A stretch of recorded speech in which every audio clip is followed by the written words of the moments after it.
Bonjour à toutes et à tous. Bienvenue donc à cette nouvelle séance de cours sur l'optimum holocène. Cette semaine donc, va être l'occasion de faire un peu un grand écart entre, au départ, je vais vous parler de modélisation climatique et de comparaison entre les résultats de modélisation et les données d'observation géologique que nous avons abordées et décrites dans les précédents cours. Et je vais commencer à aborder dans la deuxième partie en fait, l'impact de ces changements climatiques du début de l'Holocène sur les populations humaines, en particulier les premières sociétés du Néolithique. Alors, comme je vous l'ai décrit dans le précédent cours, on a beaucoup d'évidence en fait, sur des changements hydrologiques, changements du cycle de l'eau, au début de l'Holocène, notamment sur le nord de l'Afrique, c'est ce qu'on appelle classiquement la période humide africaine. Et une façon de le simplifier un peu à l'extrême, c'est de représenter cette carte que je vous ai déjà montrée. On est allé vraiment dans certains détails en vous montrant et je vous ai montré certaines évidences pour certains sites particuliers. Mais pratiquement tous les niveaux des lacs au début de l'Holocène, en particulier pour cette période ici, il s'agit d'une carte compilée vers 9000 ans avant le présent, donc 9000 ans BP, tous les niveaux des lacs étaient beaucoup plus hauts que le niveau actuel, et on avait même des lacs qui ne sont plus présents à l'heure actuelle en plein désert, donc le Sahara vert. On a vu en particulier aussi le fait qu'il y avait un lac, un mégalac à la place du lac Tchad, un mégalac Tchad à l'époque, donc un changement hydrologique absolument phénoménal et qu'il est intéressant de comparer avec les simulations de modèles, les mêmes modèles climatiques qui sont utilisés aussi pour faire des projections pour le prochain siècle. Alors, donc, voici une vue un petit peu imagée de ce qu'est un modèle. Je ne vais pas entrer dans les détails. Ce qui est important, c'est que ces modèles tiennent compte, d'une part, bien évidemment, de la dynamique atmosphérique des différentes surfaces, mais aussi d'autres composantes du système climatique, notamment l'océan, les calottes de glace et la végétation, comme nous allons le voir. Il y a depuis des décennies en fait, des exercices de modélisation en modifiant les différents, ce qu'on appelle les différents forçages. On peut modifier à la fois la teneur en gaz à effet de serre ou l'insolation. Enfin, ces phénomènes peuvent être soit naturels, soit d'ordre anthropique. Et pour cette période humide africaine, un des principaux forçages est la variation de l'insolation liée au changement de l'orbite terrestre avec une diminution classique pendant tout l'Holocène de l'insolation estivale. Ce changement de l'insolation va essentiellement réchauffer l'hémisphère nord pendant la période estivale et c'est quelque chose qui est observé dans les modélisations, dans toutes les modélisations. Les modèles, les différents groupes de modélisation de par le monde font des exercices d'intercomparaison de leurs résultats de calcul avec les mêmes forçages dans le cadre de programmes internationaux, en particulier d'un programme d'intercomparaison qu'on appelle le programme PEMIP.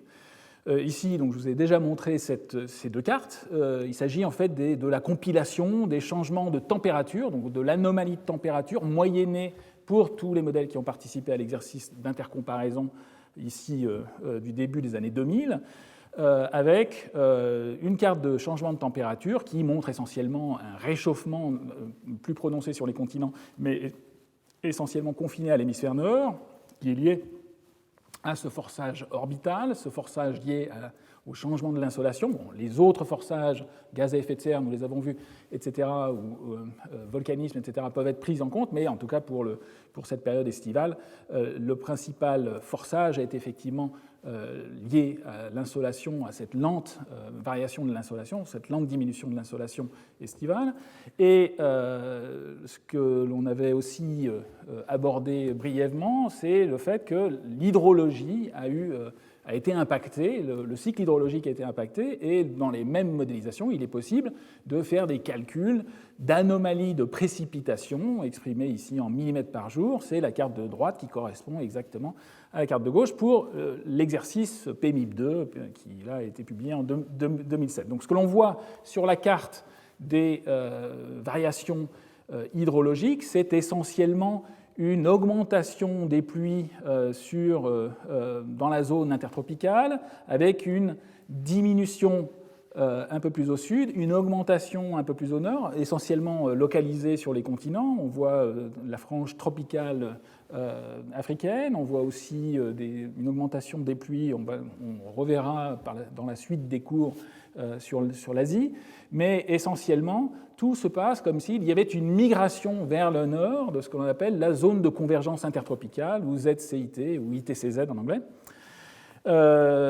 Et donc, dans ces modèles qui, en moyenne, simulent finalement la même chose, il y a compatibilité entre les résultats, même si l'intensité ou l'ampleur de la migration au point de vue de la latitude peut être différente dans les résultats des différents calculs, eh bien, les modèles s'accordent pour montrer une augmentation dans cette frange qui correspond finalement au sud de la carte précédente que je vous ai montrée, avec l'augmentation des lacs. Bon, c'est quelque chose qui est tout à fait attendu. On s'attend effectivement à avoir une augmentation des précipitations qui vient expliquer l'augmentation de ces lacs et de toutes les évidences que nous avons abordées dans les précédents cours. Ce que l'on peut voir sur cette carte de l'exercice PMIP2, c'est qu'il y a effectivement une augmentation des précipitations, mais on voit aussi que pratiquement pour une grande partie du nord de l'Afrique, contrairement à la carte que je vous ai montrée, la carte précédente, et les détails que l'on avait vus dans le précédent cours, on n'a pas vraiment d'augmentation. Donc on voit tout de suite que la modélisation ne va pas jusqu'à expliquer, ne va pas pouvoir expliquer l'augmentation des lacs, en particulier pour toute la zone située en Algérie, Libye, au sud du Maroc, en Mauritanie. L'augmentation est confinée finalement au sud du Sahel, ce qui ne va pas pouvoir rendre compte facilement de toutes les augmentations qui sont observées. Alors, tout se passe en fait comme si il y avait une migration et une amplification du phénomène de mousson africaine. Ici, c'est juste un diagramme de principe, des cartographies de principe qui rappellent en fait que pour l'actuel, cette zone de convergence intertropicale, qui est une zone de basse pression, elle migre saisonnièrement, à l'heure actuelle, dans le climat actuel, entre l'été et l'hiver, c'est ce qui est indiqué entre les deux panneaux, et cette zone de basse pression, la zone de convergence intertropicale, agit en fait sur les masses atmosphériques en aspirant des masses d'air venant de l'océan chargées d'humidité qui vont donc générer des pluies sur le continent africain, ce qu'on appelle la mousson africaine. Donc ici, vous avez juste un rappel de l'augmentation, de la distribution de ces pluies pendant la période estivale, avec une zone de convergence intertropicale que l'on peut considérer comme étant l'équateur météorologique, la zone de confrontation entre les cellules de Hadley, nord et sud, et une migration du nord au sud au cours du cycle saisonnier. C'est quelque chose qui se passait aussi dans le passé, mais l'important, c'est que c'est ce que les modèles montrent, pendant la période humide africaine, pendant ce début de l'Holocène, à cause de ces variations des forçages, notamment le forçage orbital, eh bien, il y avait une intensification des pluies et une migration vers le nord de toute cette frange de pluviométrie intense, une migration vers le nord encore plus prononcée pendant l'été de cette zone de convergence intertropicale. Donc on a un phénomène qui va en s'amplifiant, une amplification de la mousson africaine pendant cette période. C'est ce que montrent les modèles. Donc je vous ai montré la carte qui récapitulait des comparaisons entre les différentes modélisations pour l'exercice qui date du début des années 2000. En fait, il y a eu beaucoup de progrès, d'autres itérations du programme PMIP, et les modèles ont été améliorés au cours du temps. Certains processus à faible échelle, la résolution des modèles a été améliorée. De nombreuses améliorations ont été apportées à tous ces modèles depuis pratiquement 15 ans. Et comme on va le voir, ça va changer la vue de ces modélisations. Alors, ce qui est important de bien concevoir, c'est que ces pluies ont un rôle absolument fondamental pour expliquer la distribution, c'est vrai pour l'actuel et donc c'était vrai dans le passé, pour expliquer la distribution de la végétation en Afrique en fonction des latitudes, qui est répartie essentiellement en fonction des latitudes, ce qui pilote en fait ces différentes bandes climatiques et donc de présence de différentes végétations. Et ce sont les précipitations.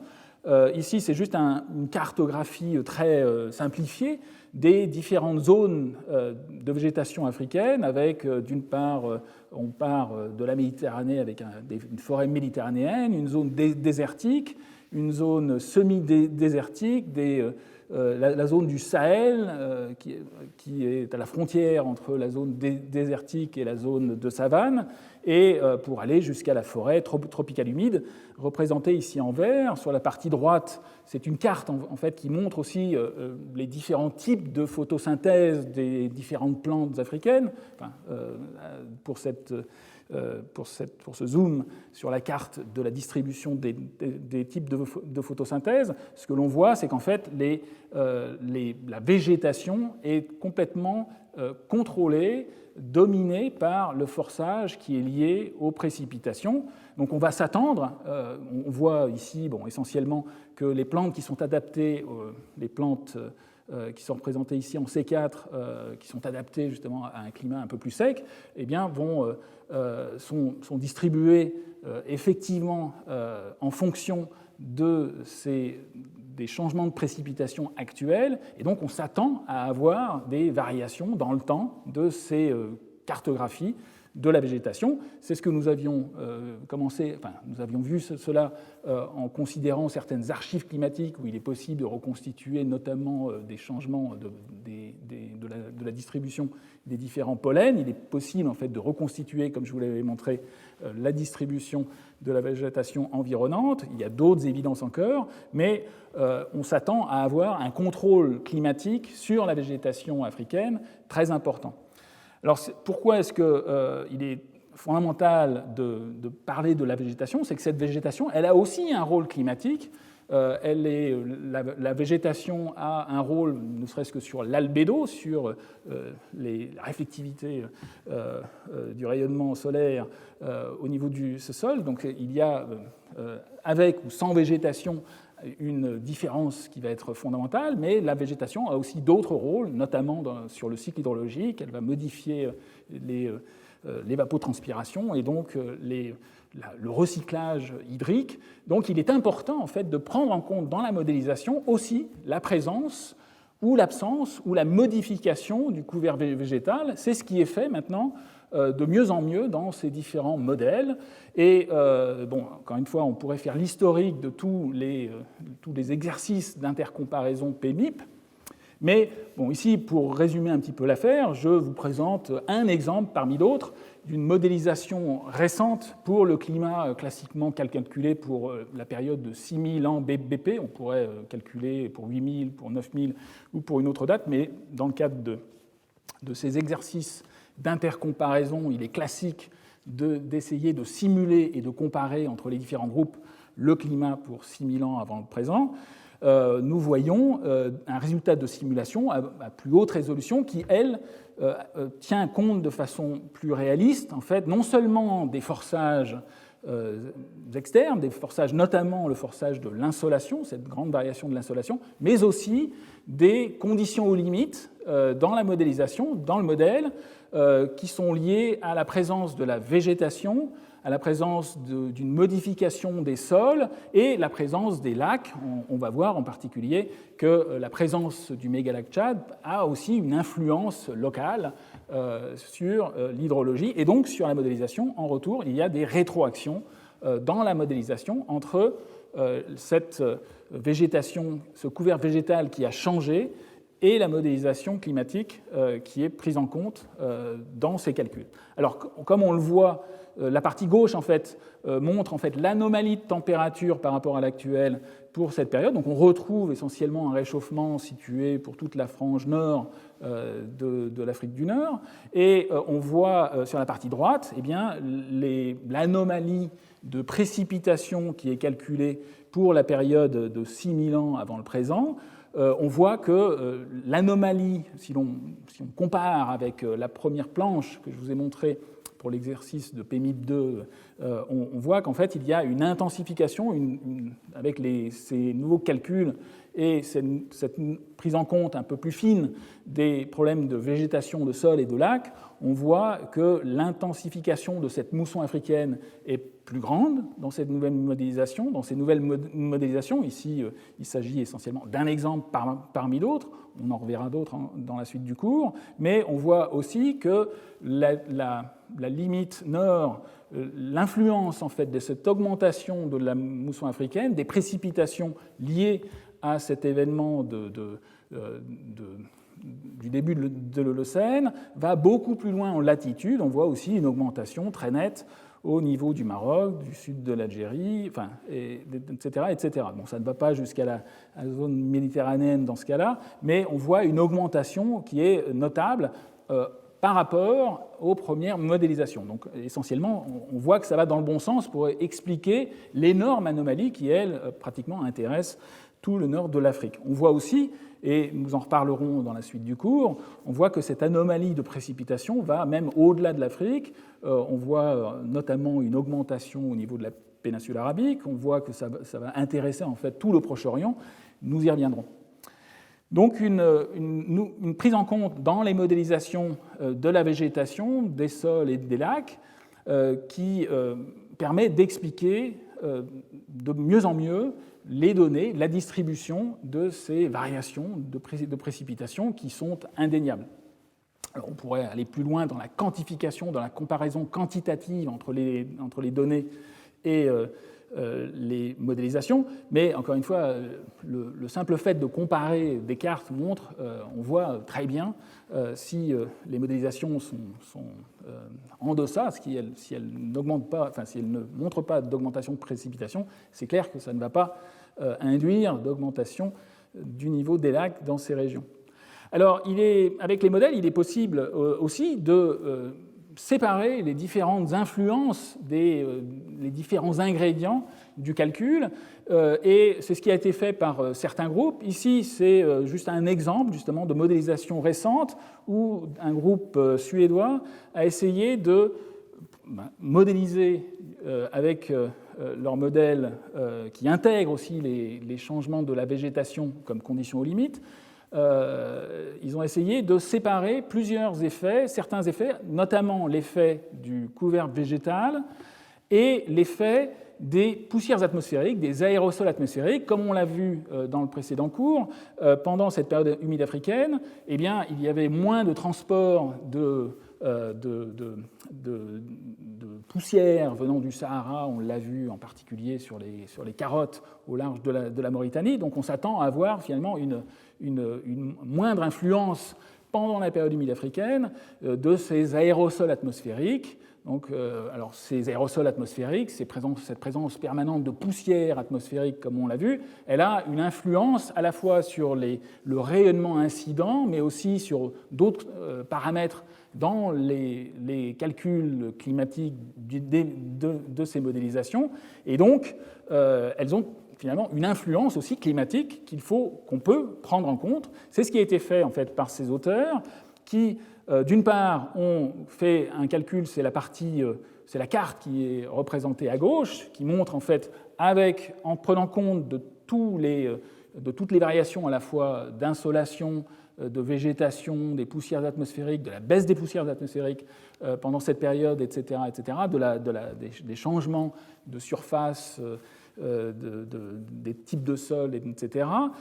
Il montre en fait une anomalie qui ressemble à celle que je vous ai montrée juste auparavant, avec une anomalie, avec une mousson africaine qui migre pratiquement de 15 degrés vers le nord. C'est le sens en fait de ces deux barres rouges qui montrent la limite nord de l'influence de la mousson africaine dans la modélisation climatique actuelle, contrôle, et la modélisation pour ce calcul qui tient compte des différents paramètres et des différentes composantes, forçages et variations que je viens de mentionner. Donc les couleurs représentent les variations, les anomalies de précipitation exprimées en millimètres par an. Donc on voit qu'on a une énorme anomalie de précipitation pour cette zone sahélienne, mais cette influence ne se limite pas à cette zone, va beaucoup plus loin. On retrouve encore une fois le fait que pratiquement toute la zone nord-africaine est représentée avec des codes de couleur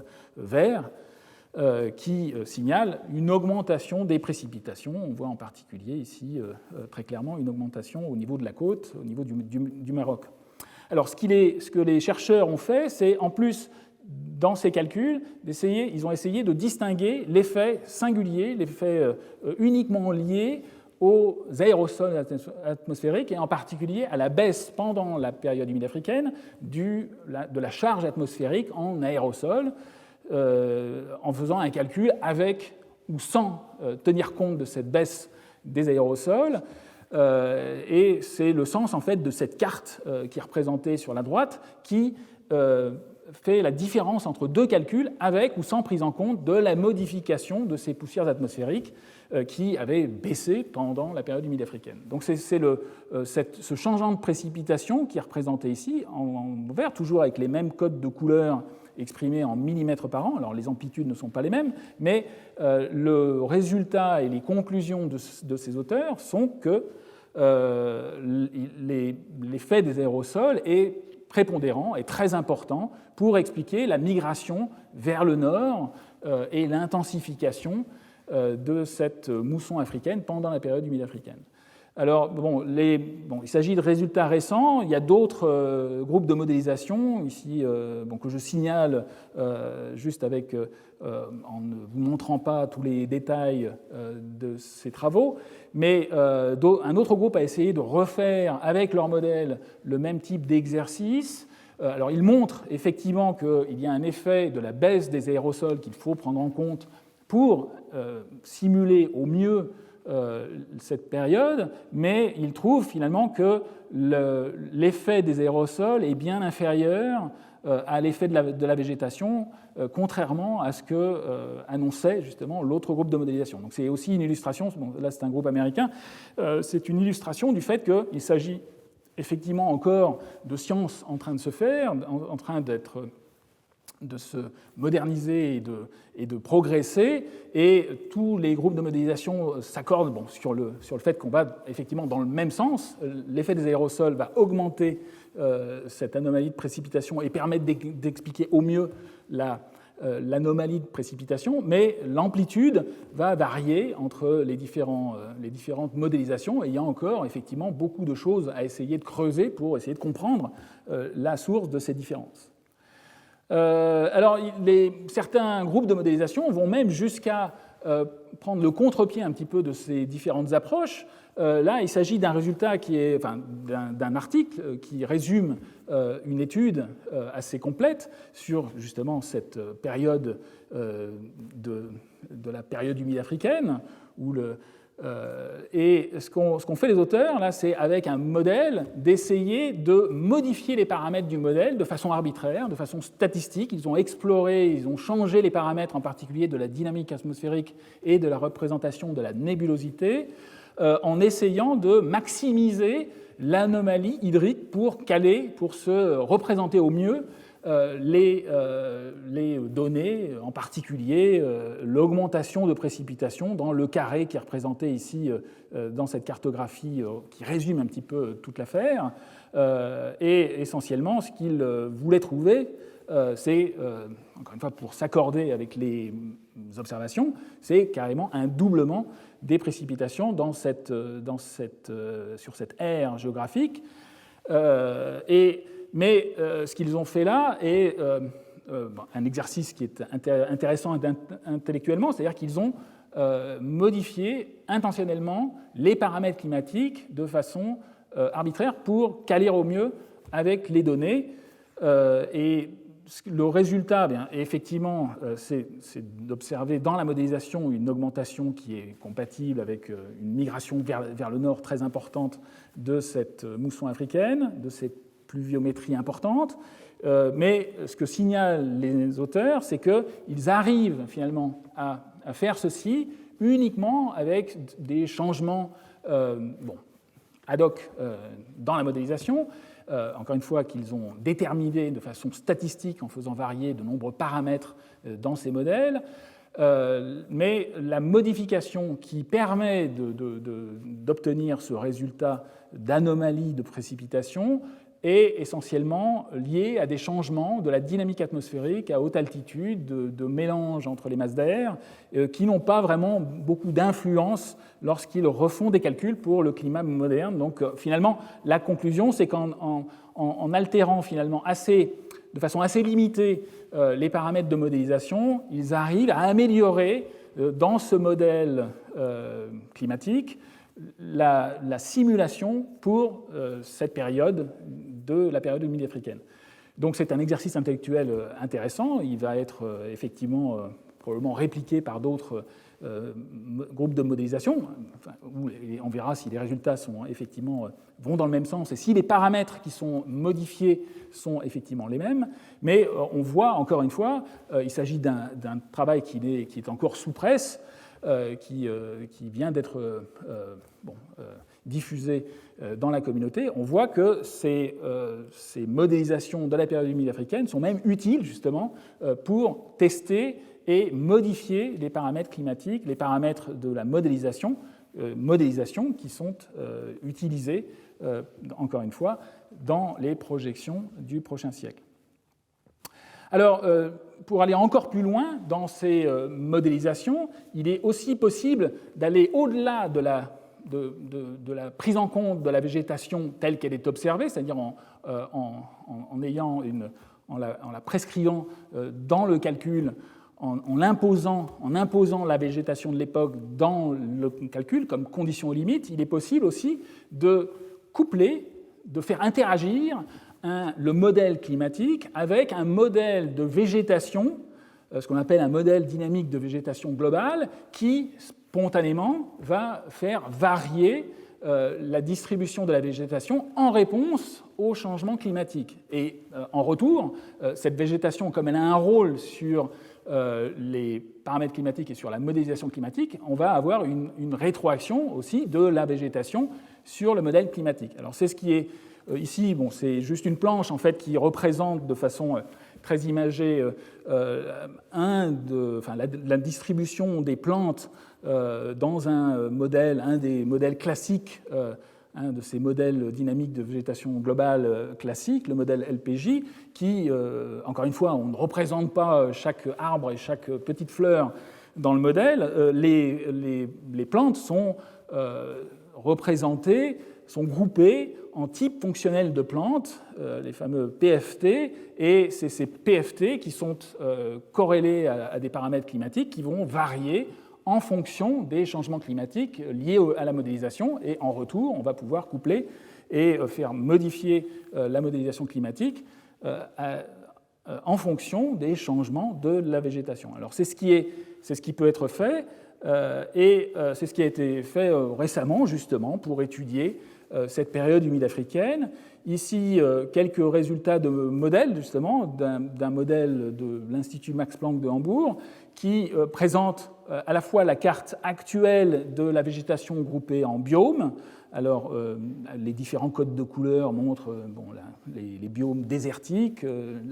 La forêt tropicale est représentée ici en vert sombre. On retrouve aussi la savane qui est indiquée ici en marron. Il s'agit donc d'une représentation.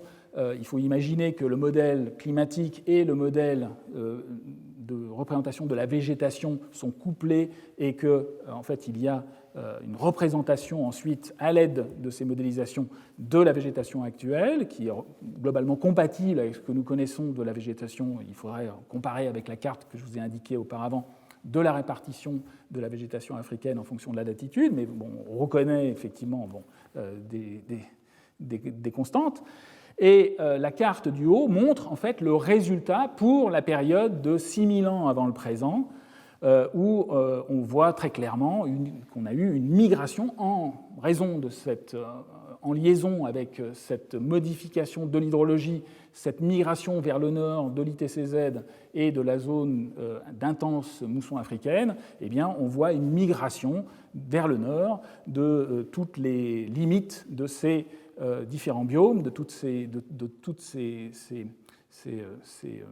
groupes de végétation. On voit très clairement que la zone de la savane migre vers le nord. On a beaucoup plus de végétation qui va à la fois sur la côte, un peu plus au nord. On voit encore une fois aussi que ça n'explique pas tout. On n'a pas de végétation pour une grande partie du Sahara ici, alors que dans certaines zones, comme nous l'avons vu et comme nous le reverrons, il y avait effectivement de la végétation, mais encore une fois, on voit que ces modèles couplés végétation et modèles climatiques vont permettre en fait certains progrès parce qu'on va pouvoir prendre en compte de façon beaucoup plus explicite, beaucoup plus cohérente les interactions entre climat et végétation. Alors c'est l'autre vue du problème de cette étude est la vue suivante, en fait, qui représente l'anomalie toujours tirée des mêmes travaux, publiés récemment, toujours encore une fois avec l'aide de ce modèle couplé de l'Institut Max Planck de Hambourg. Vous avez ici l'anomalie de précipitation qui est prévue pour 6000 ans BP en liaison avec à la fois la simulation du modèle climatique interagissant avec la végétation qui elle-même est modifiée dans la modélisation. Donc on retrouve en fait que l'anomalie de précipitation est en fait beaucoup plus importante que notamment celle que nous avions vue tout à fait au départ. Donc on retrouve encore une fois une migration et une intensification de la mousson africaine qui est d'ampleur importante. On retrouve aussi qu'au niveau du Maroc, on a des précipitations beaucoup plus importantes aussi. On voit aussi qu'il y a encore du chemin à faire pour expliquer totalement la migration, comme on l'a vu, des bandes de latitude et de la pluviométrie qui permettraient d'expliquer la hauteur des lacs et la présence d'évidence en fait aussi dans cette zone de changement hydrique. Mais encore une fois, une amélioration lorsque l'on tient compte de plus en plus de phénomènes et notamment des interactions entre végétation et climat. Alors pour l'instant, ce que je vous ai montré, ce sont essentiellement des modélisations pour un climat, entre guillemets, figé pour une période bien particulière. De façon assez conventionnelle, les groupes de modélisation s'acharnent à essayer de modéliser la période de 6000 ans avant le présent, essentiellement pour pouvoir comparer les modélisations entre elles. Il est aussi intéressant, et c'est ce que permet la modélisation, de regarder l'évolution temporelle de ces variations climatiques et de la végétation dans la modélisation. Alors, c'est ce qui a été fait assez tôt, en fait, pratiquement depuis 20 ans, avec des modèles relativement simples, des modèles de complexité intermédiaire. Je ne vais pas entrer dans les détails. Ici, il s'agit d'une étude un peu pionnière où les modélisateurs, ici toujours du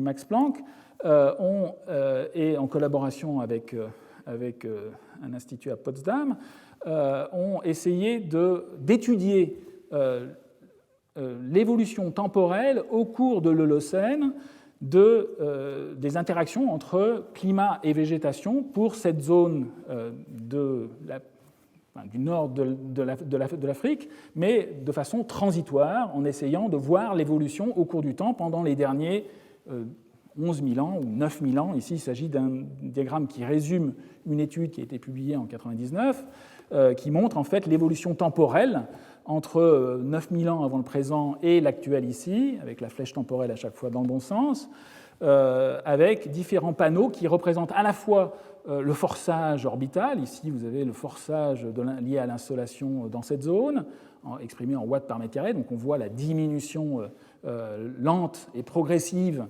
qui est liée aux variations de l'orbite terrestre, et les résultats du calcul dans cette zone moyennée grande échelle montre en fait aussi des changements, en particulier une baisse de la température, on voit aussi une baisse des pluies, une baisse du couvert végétal.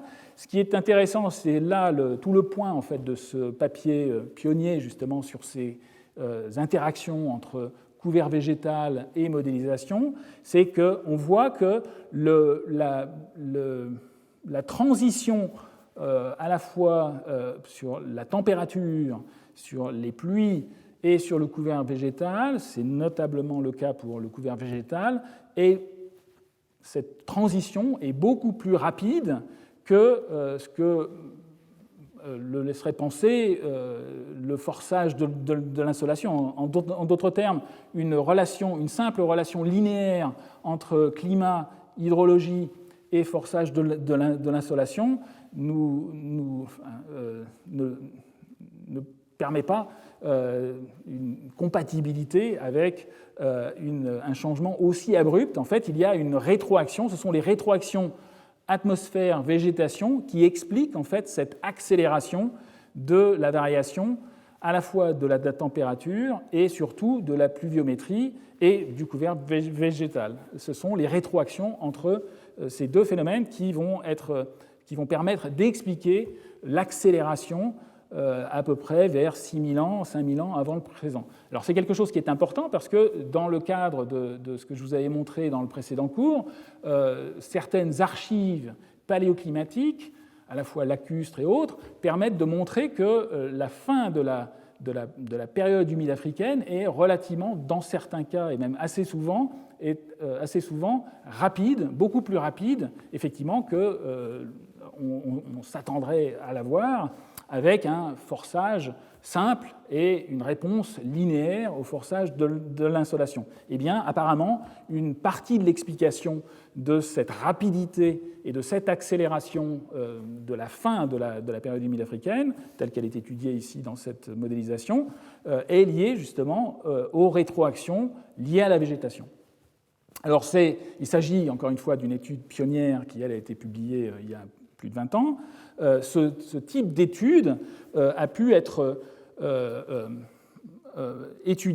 refaite avec des modèles beaucoup plus récents. Ici, il s'agit, encore une fois, tiré là toujours des travaux de l'Institut Max Planck de Hambourg, de deux situations, mais encore une fois, le calcul est évolutif, c'est-à-dire permet de regarder l'évolution temporelle pendant une grande partie de l'Holocène, en particulier depuis 8000 ans jusqu'à l'actuel, pour pratiquement toutes les mailles du calcul. Donc il s'agit en fait de deux cartes, la carte qui correspond à 8000 ans avant le présent, la carte pour l'actuel, et entre les deux, à la fois on pourrait montrer un film, mais à la fois pour toute la zone et pour chaque point de grille ou pour chaque maille, il est possible d'obtenir des séries temporelles qui sont représentées ici. Ici, ce qui est représenté, c'est 4 petites mailles contiguës avec l'évolution temporelle qu'on pourrait représenter avec les changements de précipitation ou les changements de température. Là, ce qui a été représenté sur ces diagrammes, sur ces 4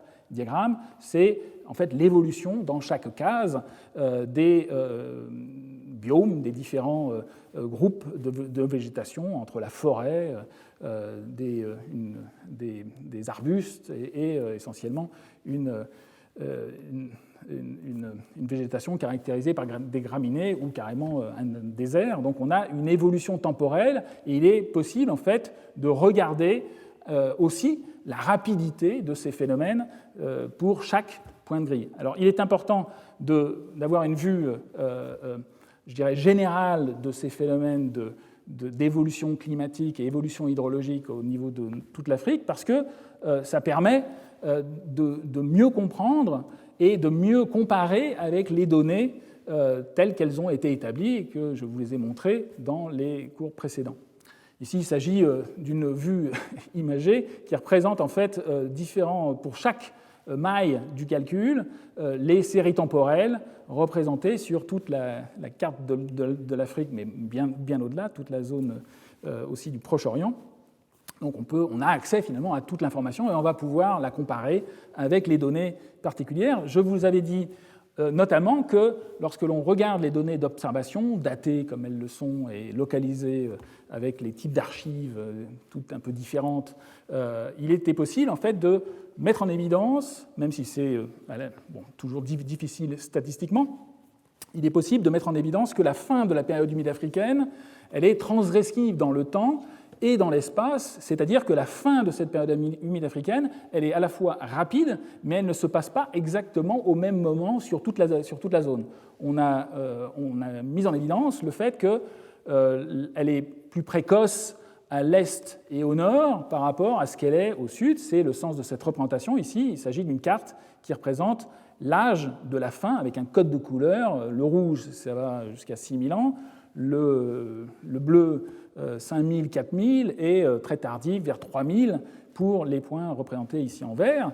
Donc on a, pour les données, une transgressivité. La fin de cette période humide africaine n'est pas synchrone partout sur le continent africain. Eh bien, c'est quelque chose qui est effectivement simulé dans le cadre de cette modélisation, en ayant accès à toutes les séries temporelles, comme je vous l'ai montré, du calcul, il est possible de faire une cartographie pour calculer et de le représenter sous la même forme, une carte de la date de la fin de la période humide africaine, avec les mêmes codes de couleurs, à la fois en rouge pour les zones où cette fin était à peu près vers 6000 ans avant le présent, et d'autres vers 5000, 4000 ans avant le présent, représentés ici en bleu, et beaucoup plus tardives, représentées en vert, avec les points de données qui sont superposés. Donc on voit qu'il y a une compatibilité entre la modélisation du phénomène, dans les grandes lignes, encore une fois, on retrouve le fait que cette période humide africaine,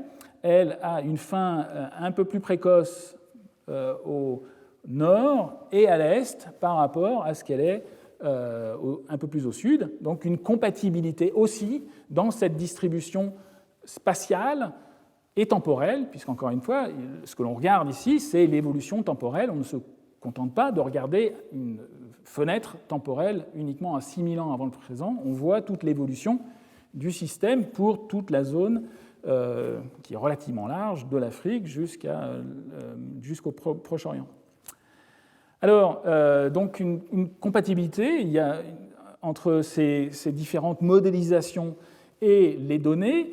Un autre point qui est important, je vous avais signalé, j'avais donné plusieurs exemples, mais ici j'en reprends un parmi d'autres. Je vous avais dit qu'en fait, quand on étudie finement et que l'on a une résolution temporelle suffisante avec des datations qui peuvent être bien établies, sur cette période humide africaine, notamment au travers des niveaux des Grands Lacs, il est possible de voir certaines périodes pendant la période humide africaine, certaines périodes plus courtes où le climat s'est un peu asséché par rapport à toute cette période un peu plus humide. Alors c'était notamment le cas pour le lac Turkana. Je vous représente encore une fois le diagramme qu'on avait regardé un peu dans le détail, avec ce haut niveau du lac Turkana, pratiquement plus de 100 mètres par rapport à l'actuel.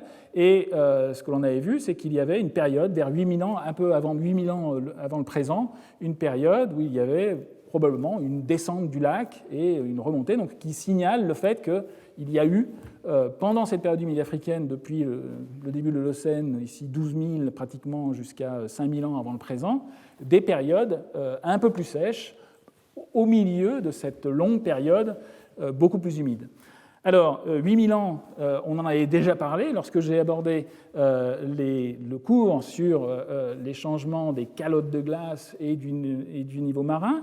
Je vous avais parlé de la fin de la fonte de la calotte laurentide, et je vous avais dit qu'on a des évidences, encore une fois qui sont résumées sur cette planche, d'un événement catastrophique, de débâcle en fait, de la calotte laurentide résiduelle pendant toute la période, pendant tout le début de l'Holocène.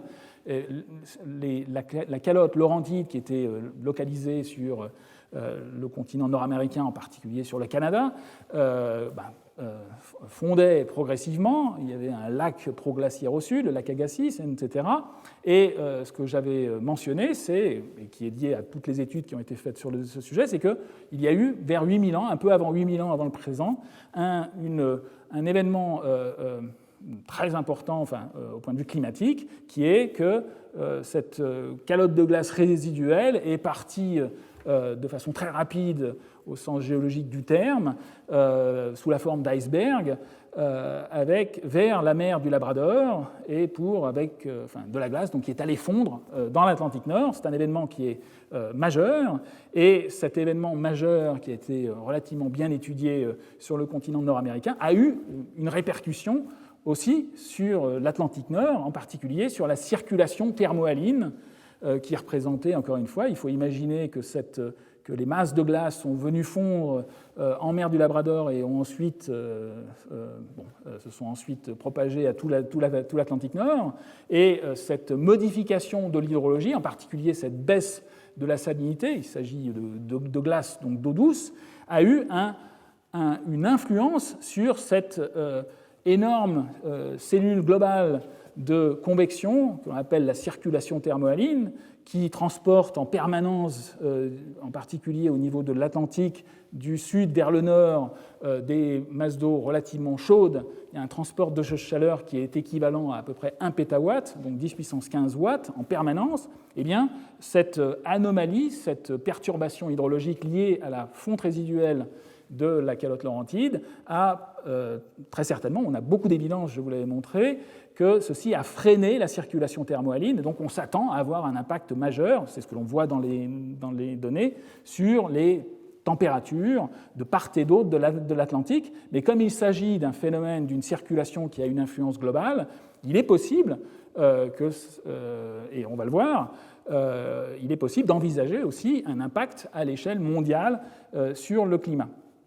Alors, c'est quelque chose que l'on peut tester avec la modélisation, on en avait déjà un peu parlé. Ici, un des premiers efforts justement de représentation, de simulation de cet événement de 8K dans un modèle climatique tridimensionnel, couplant océan et atmosphère. Globalement, le résultat du calcul montre en fait l'anomalie de la température après l'injection de cette glace résiduelle en Atlantique Nord. Donc il y a un énorme effet de refroidissement. Ce n'est pas la température des icebergs, c'est essentiellement l'impact sur la circulation et sur les flux de chaleur qui génère cette anomalie thermique. Donc essentiellement, on trouve une baisse de la température très prononcée au niveau de l'Atlantique Nord, mais aussi avec comme influence des variations thermiques sur tout l'hémisphère nord, comme vous le voyez. On a aussi, par effet de compensation, la bascule bipolaire, un effet de réchauffement qui est moins prononcé pour la zone australe. C'est des choses qui sont relativement bien étudiées. Et il est intéressant ensuite de se concentrer sur les impacts que l'on voit. On voit qu'il y a eu des impacts, en tout cas dans la modélisation, sur des zones situées à beaucoup plus bas en latitude, même si le moteur, je dirais, de la perturbation est localisé au niveau du continent nord-américain, des zones de haute latitude. Alors ça, c'est un premier calcul qui avait été publié en 2006. Il y a d'autres groupes de modélisation qui ont essayé de le faire, comme nous allons le voir. Ce que je n'avais pas montré, c'est qu'il y a un impact sur la température, mais aussi sur les changements de précipitation. Dans le même calcul, ce que je vous ai montré précédemment, c'était la variation de la température à l'échelle mondiale après cet événement de débâcle. Sur cette carte, je vous ai montré la carte d'anomalie des précipitations et on voit très clairement qu'il y a eu une influence, en tout cas dans la modélisation, de cet événement du 8K sur le cycle de l'eau, qui a été essentiellement, lorsqu'on regarde un peu les détails de la modélisation, on voit très clairement une migration vers le sud de la zone de convergence intertropicale. C'est ce que l'on peut deviner en fait sur ces cartes d'anomalie. On voit très clairement une anomalie positive, on a une augmentation des pluies, des précipitations situées ici sur cette frange de latitude située au sud de l'équateur, et on voit une diminution des précipitations, exprimée ici en millimètres par jour, sur toute la zone située plus au nord, et en particulier allant jusqu'à l'Afrique. Donc on a un effet qui est finalement inverse à ce que l'on avait vu tout à l'heure, une migration vers le sud de l'ITCZ. Ce type de calcul a été refait plus récemment par d'autres groupes de modélisation. Ici, il s'agit d'une cartographie qui a été effectuée en tenant compte de 4 simulations obtenues en utilisant le même forçage, la même perturbation liée à la débâcle de la calotte laurentide résiduelle. Et ici, il s'agit de la cartographie des anomalies de température. On voit que les modélisations en fait, s'accordent à montrer des changements de la température, un refroidissement confiné à l'hémisphère nord, très marqué sur la zone atlantique. Ce que l'on peut regarder aussi, c'est l'influence sur les précipitations qui sont représentées sur ce deuxième diagramme. Encore une fois, il faut avoir en tête qu'il s'agit c'est un ensemble de 4 simulations différentes qui ont été moyennées et qui permettent de regarder s'il y a cohérence entre les différents modèles. En fait, les pointillés sur cette cartographie montrent les zones où il y a compatibilité entre les modèles, et alors que les zones où il n'y a pas de points montrent les zones où il n'y a pas accord. Pour les températures, on voit qu'il y a un accord qui est absolument tout à fait clair pour les zones de refroidissement. Pour les zones situées plus bas en latitude, il n'y a pas forcément un accord toujours entre ces différentes modélisations. On voit que pour ce qui concerne le cycle de l'eau, la cartographie qui représente l'anomalie de précipitation, exprimée ici en pourcentage de précipitation par rapport au climat moderne, par rapport au climat contrôle, on voit qu'il y a, la cartographie montre des contrastes assez importants. On voit qu'il y a une diminution des précipitations à haute latitude. On voit aussi une migration, on revoit finalement un peu ce que l'on avait vu dans la première modélisation. On a un effet de migration vers le sud de la zone de convergence intertropicale avec une augmentation ici et une diminution un peu plus au nord. Mais il y a des choses assez surprenantes encore. Dans la zone nord-africaine, on voit que la partie ouest montre une augmentation des précipitations, alors que dans la partie est, on est plutôt sur une diminution. Donc cela montre encore une fois, parce qu'il y a, là les données montrent plutôt une diminution des précipitations pendant cet événement, il y a encore certains progrès à faire, et en particulier, il va falloir essayer de regarder de façon beaucoup plus fine la comparaison entre modèles et données pour cette période, en essayant de regarder s'il y a effectivement, il y a peut-être, pour cet événement du Wika, des gradients entre les longitudes, entre les différentes zones, est et ouest de l'Afrique du Nord, mais en tout état de cause, les contrastes apparemment sont très importants dans la modélisation. Tout ça c'est un peu un résumé. C'est ce que je voulais faire aujourd'hui dans la première partie de ce cours, c'est vous résumer, vous montrer quelques exercices en fait, de modélisation pour vous montrer en fait, que cette période humide africaine, elle est finalement très utile pour tester ces modèles qui, encore une fois, sont utilisés pour prévoir le climat futur. Et je vais donc vous donner quelques conclusions un peu intermédiaires sur cette modélisation avant d'aborder une autre partie du cours. Donc essentiellement, ce que j'ai voulu montrer, c'est que les modèles climatiques en fait, que l'on perturbe avec ce que l'on connaît des forçages, quand on prend compte uniquement du forçage lié à l'insolation, eh bien, on a effectivement une migration de la zone de convergence intertropicale, mais ce forçage de l'insolation, il est insuffisant pour expliquer totalement l'ampleur et l'ampleur à la fois en intensité et en latitude de cette période humide africaine, mais on a vu que la modélisation, lorsqu'on tient compte d'autres paramètres, elle peut être amplifiée, elle est amplifiée lorsque l'on tient compte en fait des rétroactions qui sont liées à la modification des sols, la modification des surfaces avec présence d'eau, en particulier les lacs, la modification des aérosols atmosphériques, la modification de la végétation. Et ce que l'on a vu, c'est qu'il y a aussi la modélisation permet d'expliquer, et ce sont ces rétroactions qui expliquent finalement la rapidité et le caractère transgressif est-ouest dans le temps et dans l'espace de cette période humide africaine, en tout cas de la fin de cette période humide africaine. On a vu aussi que la simulation de l'événement de Wika avec débâcle en fait, de cette calotte laurentide résiduelle a des impacts à la fois climatiques et notamment sur le cycle hydrologique jusque dans la zone du nord de l'Afrique. Essentiellement, on voit une migration de la zone de convergence vers le sud, mais bon, il y a encore beaucoup de choses, beaucoup de progrès à faire. Les simulations ne sont pour l'instant que très partiellement, enfin que partiellement en accord avec les données, et bon, le plus souvent, les observations quand même montrent une plus grande ampleur et des vitesses hydrologiques, des vitesses de variation hydrologique beaucoup plus grandes que dans les modélisations. Donc encore une fois, une science qui est en train de se faire, mais qui montre des progrès indéniables pendant les dernières années. Dans cette deuxième partie du cours pour aujourd'hui, mon intention est en fait de vous parler de l'impact en fait, de ces modifications climatiques sur les populations de l'époque, en particulier des populations du Néolithique.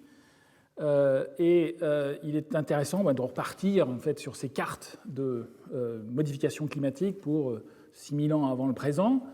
Encore une fois, on pourrait présenter un calcul pour le début de l'Holocène, 9000 ou carrément 11 000 ans avant le présent, on trouverait finalement des choses compatibles au point de vue qualitatif, mais essentiellement, on voit donc un réchauffement et une modification des précipitations très importantes qui intéresse tout le nord de l'Afrique, mais qui va en fait bien au-delà. Ici, on voit que carrément toute la péninsule arabique présente une augmentation de précipitations et que cela va carrément jusqu'au Proche-Orient, jusqu'à la Turquie. Donc c'est une zone qui est importante au point de vue de l'impact possible sur les premiers peuples, des développements des premières sociétés, comme nous allons le voir. Et il y a aussi une importance de comparer ces modélisations, ces variations, avec les enregistrements climatiques que l'on peut retrouver dans des archives situées dans cette zone. Donc ici, nous allons essentiellement voir ce qui s'est passé dans cette zone du Proche-Orient, qui a été aussi affectée par l'augmentation de précipitations et l'amélioration climatique de la déglaciation. Ici, ce qui est présenté, en fait, c'est une compilation, une comparaison, en fait, de certains enregistrements paléoclimatiques situés sur cette carte, qui ont été étudiés, reconstitués à partir d'archives différentes. Ça peut être des stalagmites, on voit des grottes, la grotte de Sofular en Turquie, Kunf Cave, la grotte de Kunf en Oman, etc., et d'autres enregistrements qui ont pu être établis à partir de sédiments lacustres ou même de sédiments marins. Donc toutes ces archives, qui sont à la fois utiles quelquefois et souvent imparfaites, permettent de reconstituer la transition entre la période tardiglaciaire et le début de l'Holocène, qui a eu lieu à peu près vers 12 000 ans avant le présent. C'est ce qui est présenté sur ce diagramme qui vous montre en fonction du temps, depuis 18 000 ans avant l'actuel jusqu'à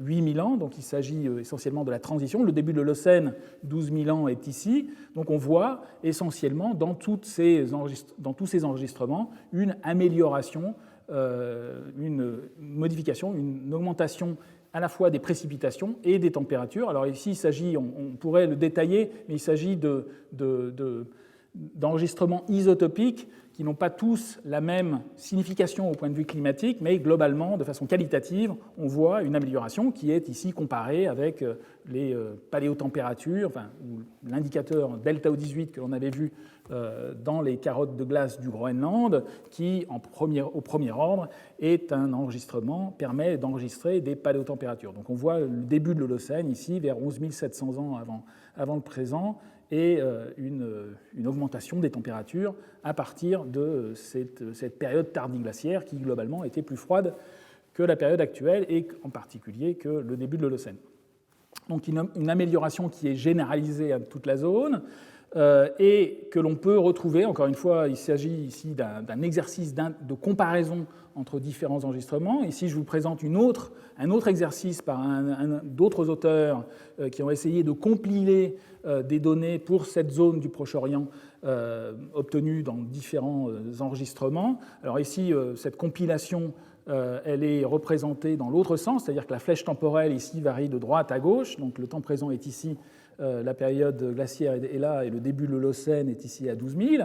Donc on retrouve des enregistrements, en particulier l'enregistrement isotopique de la grotte de Sofular en Turquie, le lac Nar dont on reparlera aussi en Turquie, d'autres, le lac Van.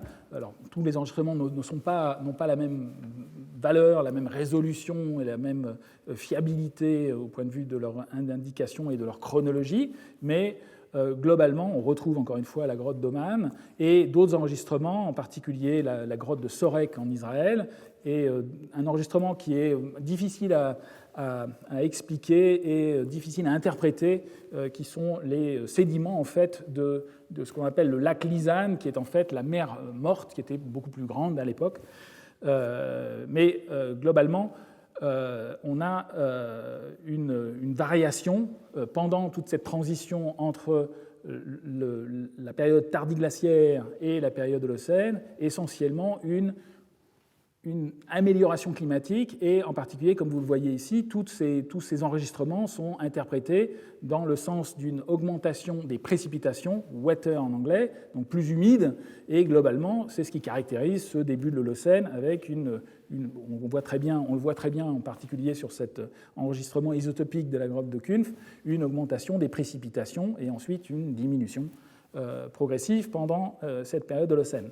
Donc une compatibilité vraiment au tout premier ordre de ces différents enregistrements, mais bon, si on s'intéresse effectivement aux détails, on voit aussi de nombreux désaccords, mais globalement, une compatibilité qui est signalée par ces différents auteurs. Une troisième compilation, un troisième effort par d'autres auteurs encore. Alors, quelquefois, ce sont les mêmes enregistrements avec quelquefois d'autres enregistrements ajoutés sur ces compilations. Ici, il s'agit d'un panneau donc, qui remonte jusqu'au début de l'Holocène, 11 500 ans avant le présent. Le temps zéro est ici. Différents enregistrements. Encore une fois, on retrouve la grotte de Sofular, la grotte de Sorek, une autre grotte, etc. Des enregistrements de plusieurs lacs. Globalement, je ne vais pas aller vous décrire chaque enregistrement et l'exacte transcription en termes de paléohydrologie ou paléotempérature de chaque enregistrement, mais globalement, et c'est l'interprétation qu'en donnent les auteurs, les zones représentées en grisé ne sont pas de moi, ces auteurs interprètent ces variations comme signalant, en fait, montrant un changement hydrologique important au début de l'Holocène, pendant toute la période. On pourrait reprendre cet enregistrement de la grotte de Geita, ici, avec une augmentation des précipitations pendant toute la période, entre 11 000 jusqu'à pratiquement 5 000 ans avant l'actuel. Alors la durée de cette période plus humide dans cette zone varie entre les différents enregistrements, et selon ces auteurs notamment, il y aurait eu un événement un peu plus sec qui correspond à la période autour de 8000 ans avant le présent. Donc il signale, même si quand on regarde ces différents enregistrements, c'est quelquefois difficile à voir, mais globalement, il y a effectivement, dans certains cas, une perturbation qui correspond à l'événement du 8000 ans, 8.2 K, comme on l'appelle souvent. Donc une période plus humide et des perturbations, mais une complexité et une variabilité entre les différents enregistrements. Donc on s'attend à avoir aussi une complexité dans les impacts. Alors, cette période du début de l'Holocène, elle est importante parce qu'elle correspond aussi à la sédentarisation des premières sociétés humaines. Et bon, en particulier dans cette zone, ici je vous montre quelques photos de sites du néolithique pré-céramique, PPN, au Proche-Orient, des sites célèbres, en particulier Göbekli Tepe en Anatolie, qui remontent pratiquement au début de l'Holocène, donc pratiquement à 11 700 ans avant le présent. Ici, les tours de Jéricho et le site célèbre de Çatalhöyük en Anatolie, un village néolithique, mais qui remonte pratiquement à 10 000 ans, 9 500 ans avant le présent. Donc on est vraiment au cœur de cette période humide et de ce début de l'Holocène. Donc c'est effectivement une période très importante pour le développement de ces premières sociétés du néolithique. Alors ce sont des cultures qui se complexifient, des sociétés qui sont très hiérarchisées. Ici, pour l'illustrer et montrer toute l'importance aussi de la religion à cette époque. Bon, ici, vous avez le sanctuaire célèbre de Çatalhöyük avec les fameux bukranes d'Orok, la déesse au lion de Çatalhöyük, un crâne surmodelé de Jéricho, une statue provenant d'un site correspondant à la même période. Donc on voit qu'en accompagnant cette complexification de la société, on a des relations qui deviennent de plus en plus complexes. Et c'est une période importante parce qu'elle est confinée à une zone bien particulière. On a effectivement, dans cette zone appelée le croissant fertile, effectivement beaucoup de sites archéologiques, encore une fois depuis l'Anatolie jusqu'à carrément la zone jouxtant l'Iran, depuis Israël ici, toute une zone qui était beaucoup plus clémente et qui a permis le développement de ces sociétés complexes au début de l'Holocène. Donc, cette période, elle est importante parce qu'elle a effectivement permis, l'amélioration climatique a permis à ces sociétés de prendre leur ampleur. Alors, encore une fois, je ne suis pas archéologue et il faudrait, lorsqu'on fait des comparaisons, aborder toute la complexité de ces différentes cultures, leur diversité. Ici, c'est juste un diagramme qui récapitule entre l'Anatolie et le plateau iranien les différentes successions du néolithique jusqu'au chalcolithique, jusqu'à l'âge du bronze. Donc toute la partie qui nous concerne est représentée ici en jaune.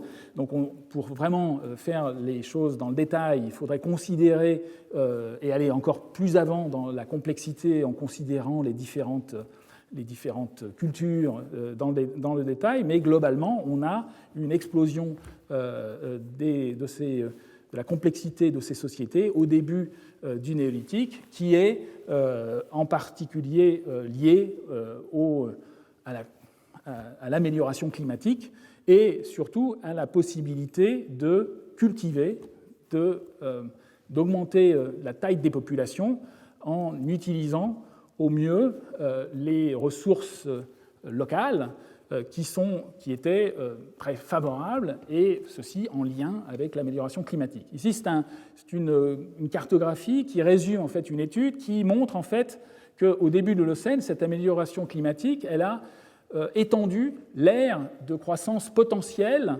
des céréales. Alors là, pour le besoin du calcul, la paramétrisation est relativement simple. Ce qui est représenté, c'est l'air qui permet aux céréales de croître en supposant qu'il faut des précipitations supérieures à 20 mm par mois et des températures hivernales supérieures à une certaine limite. Mais on voit, en faisant la comparaison entre le climat glaciaire, le début de l'Holocène et la fin de l'Holocène, que cette période du début de l'Holocène était effectivement très favorable au moins potentiellement, à la croissance des céréales, notamment sur toute la zone de la Turquie et sur tout ce que l'on appelle le croissant fertile.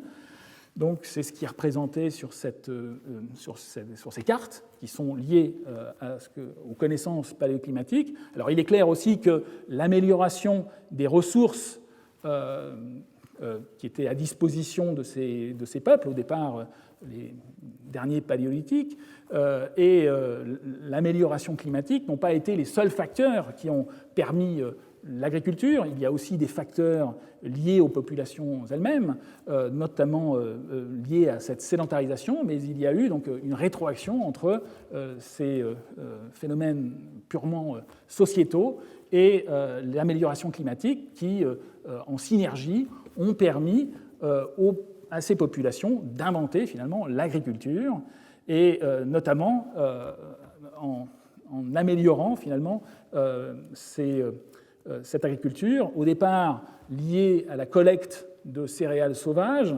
Bon, ici, il s'agit d'une vue beaucoup plus tardive,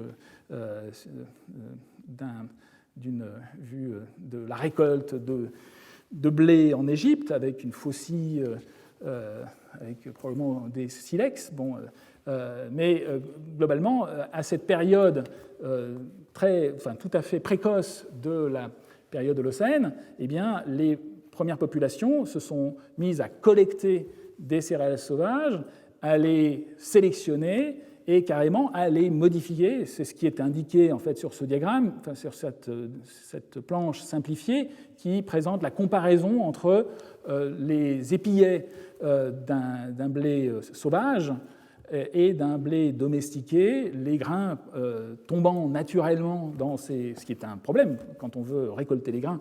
Lorsque l'on collecte des épis, il faut que les grains tiennent aux épis. C'est effectivement ce qui a été réalisé en domestiquant le blé.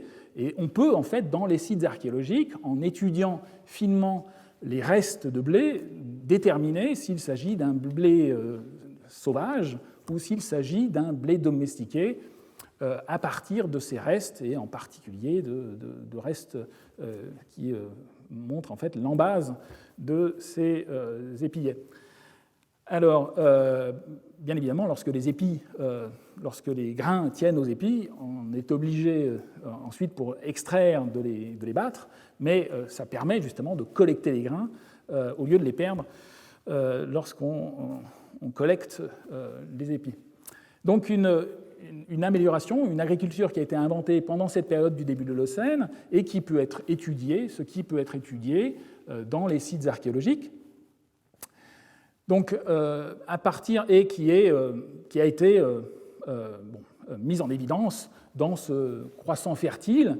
Ici, il s'agit en fait d'une vue générale très simplifiée qui montre en fait la zone en fait d'invention de ce début de l'agriculture dans le croissant fertile et ensuite de sa diffusion en fonction des millénaires. Donc on va voir que ça s'est passé vraiment au tout début de l'Holocène, entre 11 000 et 10 000 ans avant le présent, et qu'ensuite ça a diffusé à la fois vers l'ouest et vers l'est, 9 000 ans, 8 000 ans, etc., pendant tout le néolithique. Il y a eu aussi d'autres zones où il y a eu développement de l'agriculture et ensuite diffusion en Afrique. Cette semaine, enfin, pour la fin de ce cours, je vais essentiellement considérer ce qui se passe dans cette zone. Mais donc on voit que cette invention de l'agriculture en synergie avec le développement de ces sociétés de plus en plus complexes a été aidée ou est au moins partiellement liée à cette amélioration climatique, en particulier réchauffement et augmentation des précipitations. Alors c'est vrai aussi de la diffusion de l'élevage qui a été pratiquement inventé dans les mêmes zones, à la fois en Anatolie et dans la zone du croissant fertile, avec une diffusion à la fois vers l'ouest et vers l'est de l'apparition de ces centres, enfin de cette domestication des différents animaux d'élevage. Il est intéressant, quand on étudie les différentes informations, les différentes datations de ces évidences à la fois de domestication, d'utilisation des céréales ou des animaux naturels, donc en en quelque sorte une pré-domestication, il est intéressant de reporter tout cela dans un diagramme synthétique en fonction du temps. C'est ce qui est fait sur cette chronologie qui montre en fonction du temps, depuis 12 000 ans avant le présent, donc le tout début de l'Holocène jusqu'à l'actuel, les différentes phases de développement, à la fois de pré-domestication, donc on modifie la distribution, la localisation ou d'autres paramètres encore, mais sans changer la morphologie à la fois des plantes ou des animaux, jusqu'à la phase, à proprement parler, de domestication avec changement morphologique à la fois des plantes et des animaux, qui suit cette phase de pré-domestication. Alors c'est ce qui est reporté dans ce diagramme pour le blé, l'orge et d'autres plantes encore, pour les principaux animaux domestiques, moutons, chèvres, porcs, bovins. Et ce qu'il faut voir, c'est que globalement, cette phase du début de l'Holocène, entre 11 000 et 9 000 ans avant le présent, se caractérise justement par cette invention de l'agriculture et cette domestication de pratiquement tous les éléments de cette agriculture que nous connaissons encore à l'heure actuelle. Donc alors il y a eu d'autres centres de domestication et d'agriculture dans d'autres zones du monde, mais en tout cas la plus précoce est effectivement dans cette zone, avec une importance fondamentale de l'amélioration climatique du début de l'Holocène. Alors, il est possible de considérer de façon cartographique dans cette zone du Proche-Orient les différents sites archéologiques, avec des données archéobotaniques qui nous permettent en fait de savoir si les plantes étaient domestiquées ou si elles étaient encore naturelles. Ici, il s'agit d'une cartographie pour la période, le premier millénaire du début de l'Holocène, donc on est entre 11 700 et 10 700 ans avant le présent, pendant une période du néolithique vraiment très ancien, le PPNA. Donc on a effectivement des évidences qui sont situées dans différents sites archéologiques qui ont été fouillés, et dans ces sites archéologiques, il a été possible de retrouver des grains de différentes céréales qui permettent de montrer que l'homme utilisait les céréales naturelles et avait commencé à une pré-domestication, mais à partir de céréales naturelles. Comme je vous l'ai dit, c'est vrai à la fois pour le blé, mais pour d'autres céréales, il est possible de voir, en étudiant finement les restes, de voir s'il s'agit d'une domestication pleine avec modification morphologique ou non. C'est ce qui a été fait ensuite pour les autres périodes. Ici, vous avez une carte qui est un peu plus tardive, entre 10 700 et 10 000 avant le présent, qui montre pour différents sites de l'époque le pourcentage pour différentes céréales trouvées dans ces sites archéologiques entre les céréales sauvages, wild ici, et les céréales modifiées morphologiquement, c'est-à-dire domestiquées, qui sont représentées ici en clair. Et pour chaque site, il est possible, en faisant des statistiques sur les restes trouvés dans ces sites, d'exprimer un pourcentage d'orge, par exemple. Si on prend cet ensemble, ici, pour ce site, Tel Aswad, on voit que pour l'orge, il y a pratiquement 2/3 d'orge qui est naturelle et à peu près 1/3 d'orge domestiquée. Donc on peut faire ce type de statistiques pour d'autres sites. On voit que certains sites ne montrent que des céréales sauvages, et dès que l'on passe, on va voir que assez rapidement, si l'on passe au cours du temps les millénaires, ici on a une cartographie qui correspond à peu près à la période vers 9000 ans avant le présent, on voit que pratiquement partout il y a dominance en fait des céréales domestiquées. On voit que pratiquement 100%, on retrouve ici des sites, notamment Çatalhöyük dont nous avons parlé. On voit que pour certains sites ici, on a 100% de céréales, c'est vrai pour l'amidonnier, l'orge, l'engrain, alors que dans d'autres zones, eh bien, il n'y a pas eu encore diffusion de cette agriculture avec utilisation d'espèces domestiques ou de variétés domestiques pour ces céréales. Donc il est possible d'étudier pendant cette phase, pendant ce début de l'Holocène, entre 11 700 et 8000 ans avant le présent, cette diffusion, cette invention de l'agriculture dans cette zone du monde. Alors ce qui est intéressant, on peut montrer ça de façon cartographique ou faire carrément des évolutions temporelles pour représenter l'évolution du pourcentage de ces céréales domestiquées. C'est ce qui est fait toujours dans le cadre de ces études archéologiques et archéobotaniques. Ici, vous avez une vue qui représente pour cette zone du monde, en fonction du temps, alors là, la flèche temporelle évolue de bas en haut, depuis 12 000 ans jusqu'à 8 000 ans avant le présent, et ces deux diagrammes, qui ont été compilés pour le cas de l'orge, et ici pour un type de blé ancien qu'on appelle l'engrain, le pourcentage en fonction du temps de céréales domestiquées liées justement à l'observation fine de ces restes dans les sites archéologiques. Donc on voit qu'il y a une progression dans le temps. Au départ, à peu près au début de l'Holocène, 11 700 ans avant le présent, il n'y avait pratiquement pas, il y avait un petit peu de blé domestiqué, mais essentiellement on avait 80-90% de blé naturel, et à 9000 ans avant le présent, on est pratiquement, ou à 8000 ans avant le présent, 8500 ans avant le présent, on est à des pourcentages de quasiment 100% de céréales domestiquées. C'est notamment le cas pour le site de Çatalhöyük, dont nous avons parlé en Turquie, en Anatolie. Donc on voit une progression. Il est intéressant de regarder ce type de progression en fonction du temps pour toutes les céréales. Ici, vous avez tiré d'une autre étude le même type de diagramme. Alors ici, la flèche temporelle évolue de gauche à droite. On part de 14 000 ans jusqu'à 2000 ans avant le présent, en années avant le présent, à la fois pour le pourcentage de blé domestiqué ou de céréales domestiquées. Donc on a à la fois un code de couleur qui correspond à l'orge, l'engrain, l'amidonnier. On a aussi sur ce diagramme le cas du riz en Asie, que nous reverrons dans des prochains cours. Mais donc on voit très clairement que cette période du début de l'Holocène, en tout cas dans la zone du monde qui nous concerne là aujourd'hui, on a une progression très importante entre 11 500 ans avant le présent, début de l'Holocène, et 8 000 ans avant maintenant, 8-9 000 ans avant maintenant, où on a un pourcentage quasiment de 100% de céréales domestiquées. Alors, accompagnant cette domestication et ces traits morphologiques qui sont liés justement au fait que les grains ne tombent pas de l'épi de blé ou de l'épi de ces différentes céréales, eh bien, il y a eu de façon parallèle, c'est aussi pour cela que les populations ont sélectionné ces différentes céréales, il y avait augmentation de la taille des grains qui était destinée à nourrir une population de plus en plus importante.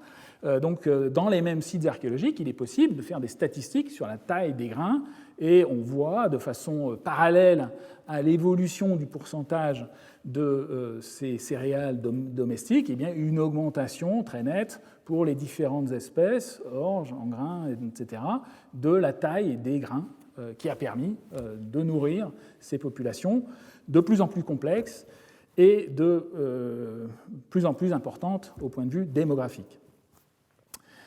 Donc, ce sont des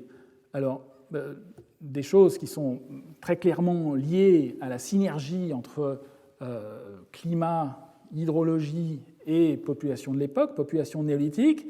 Ce qu'il faut signaler, c'est qu'il y a même des évidences pour certaines crises à la fin de cette période du début du néolithique. C'est en particulier le cas pour la zone située en Israël. Ici, il s'agit d'un diagramme en fait un peu hypothétique qui montre en fait la chronologie du néolithique de cette période, de cette zone, avec les différentes cultures, Natoufiens, etc., les chasseurs-cueilleurs qui ont été remplacés par des populations néolithiques, de ce néolithique ancien pré-poterie. Et ce que signale en particulier un archéologue qui est venu d'ailleurs faire une conférence au Collège de France, et il a écrit donc une partie de cet ouvrage qu'on avait publié en 2006, donc Ofer Bar Yosef, une de ses hypothèses, c'est que le remplacement et la fin de cette civilisation du PPN, avec cette transition vers une autre civilisation, était liée en fait à la crise climatique à l'impact en fait, de la crise climatique de 8000 ans avant le présent. Alors il s'agit d'une hypothèse, mais c'est quelque chose qui peut être finalement aussi étudié dans les sites archéologiques, et c'est ce qu'on fait, c'est ce qu'ont commencé à faire certains archéologues en collaboration avec des paléoclimatologues. Alors pour l'illustrer, mais encore une fois pour montrer aussi l'état de l'art et le fait que c'est vraiment de la science qui est encore en progrès et qui n'est pas complètement définitive, j'illustre les choses en vous parlant d'une étude qui a été publiée assez récemment, où les chercheurs ont essayé, dans un site archéologique important, célèbre, il s'agit ici du site de Çatalhöyük en Anatolie, donc un des premiers villages complexes avec, comme je vous l'ai montré, des évidences aussi pour une complexification de la société avec religion, etc. Donc ce qu'ont fait ces chercheurs, c'est d'aller rechercher dans les sites archéologiques, dans les poteries, dans les tessons de poterie trouvés dans ce site de Çatalhöyük, des restes organiques pour mesurer en particulier le rapport deutérium sur hydrogène dans certaines molécules qui sont contenues en fait encore dans ces tessons de poterie. Et le rapport D sur H, au même titre que le rapport 18O sur 16O des précipitations, dans cette zone du monde, est corrélé, en fait il y a une corrélation négative entre le rapport deutérium-hydrogène et les précipitations. Donc nous avions vu ça dans des précédents cours, donc je ne vais pas revenir sur ces détails, mais globalement, ce que rapportent en fait ces auteurs, c'est qu'en étudiant des tessons de poterie d'âges différents dans le même site archéologique. Alors ici, il s'agit d'un diagramme qui est un zoom en fait sur cette période autour de l'événement du 8.2, entre 8350 ans avant le présent jusqu'à un peu moins de 8000 ans avant le présent. Il y aurait, selon ces auteurs, en fait une augmentation. L'échelle ici est inversée, donc on a une augmentation du rapport D sur H, donc une baisse sur ce diagramme qui est représenté avec une échelle inversée. Encore une fois, la statistique montre que c'est vraiment à la limite de l'aspect significatif. Statistiquement, cette baisse est assez hypothétique et assez controversée, mais les auteurs vont jusqu'à interpréter les choses en montrant, en faisant l'hypothèse que cette anomalie, pendant la période qui correspond à l'événement du 8.2, serait à mettre en corrélation justement avec cet événement climatique que l'on peut étudier notamment dans les glaces du Groenland. Ici, il s'agit des glaces du Groenland avec le delta O18 qui, lui, dans cette zone du monde, est lié à la température. Donc on a une baisse de température et une baisse des précipitations qui serait liée à cet événement du 8.2, donc une cohérence avec la modélisation que nous avions vue auparavant, donc une migration vers le sud de la zone de mousson et de l'ITCZ qui fait que dans toute cette zone, il y aurait eu une diminution des précipitations en liaison avec cet événement de 8K ou de 8.2K. Alors, cette étude qui a été publiée assez récemment, qui a été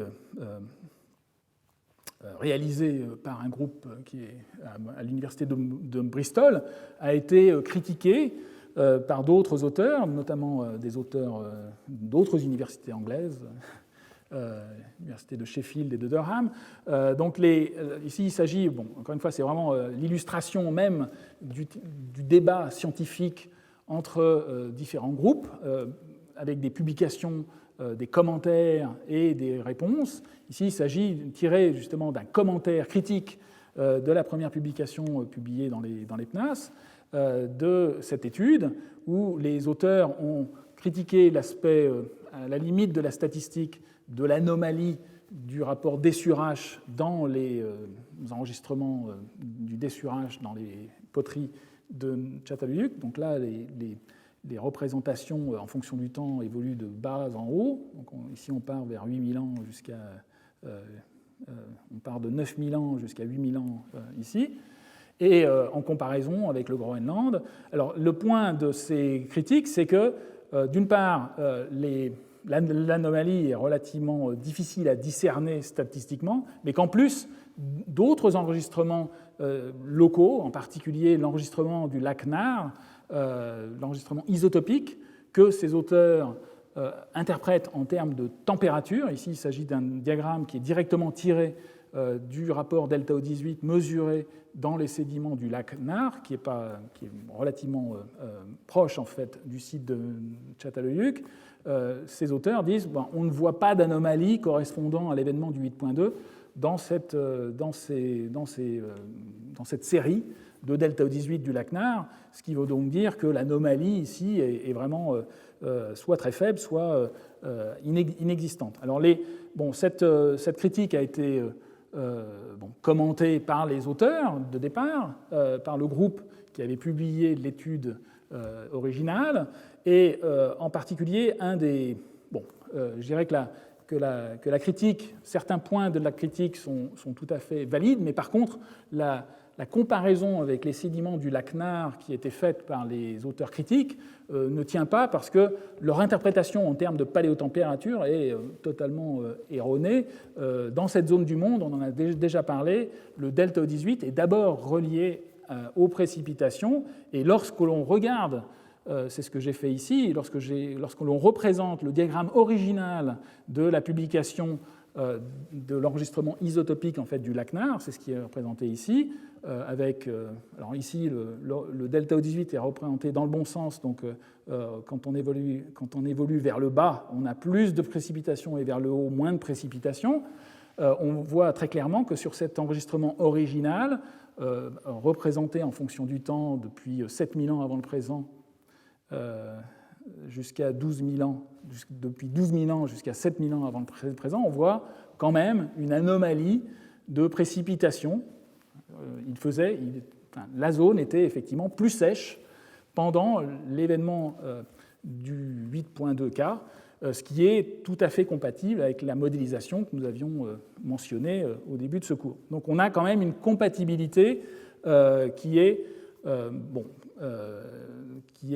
manifeste, qui va dans le sens en fait de l'étude originale, mais encore une fois, tout est effectivement à la limite de ce que l'on peut faire statistiquement, et ce type d'étude doit être à la fois à Çatalhöyük et dans d'autres sites archéologiques, doit être évidemment répliqué, refaite de façon plus précise, ou peut-être avec d'autres indicateurs qui vont vérifier ou infirmer les faits, pour véritablement déterminer quel a été l'impact en fait, de ce changement climatique, et pour savoir si effectivement cet événement du 8.2K a eu une influence sur la civilisation de Çatalhöyük à cette époque de l'événement du 8.2K.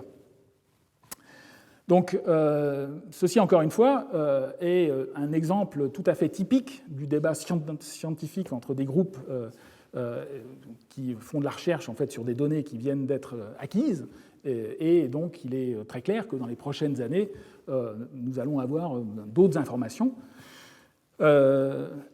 C'est ce que je voulais vous montrer un peu aujourd'hui. Nous aborderons dans la suite du cours, donc je vais terminer le cours d'aujourd'hui par cette vue du site de Çatalhöyük en Anatolie, avec cette ville donc, du Néolithique ancien, ce village du Néolithique ancien. Et nous aborderons en fait la semaine prochaine d'autres impacts dans la zone. Nous retournerons en Afrique et je vous parlerai beaucoup plus longuement aussi du cas du Nil et de l'impact en fait sur les premières civilisations installées autour du Nil. Voilà, je vous remercie de votre attention.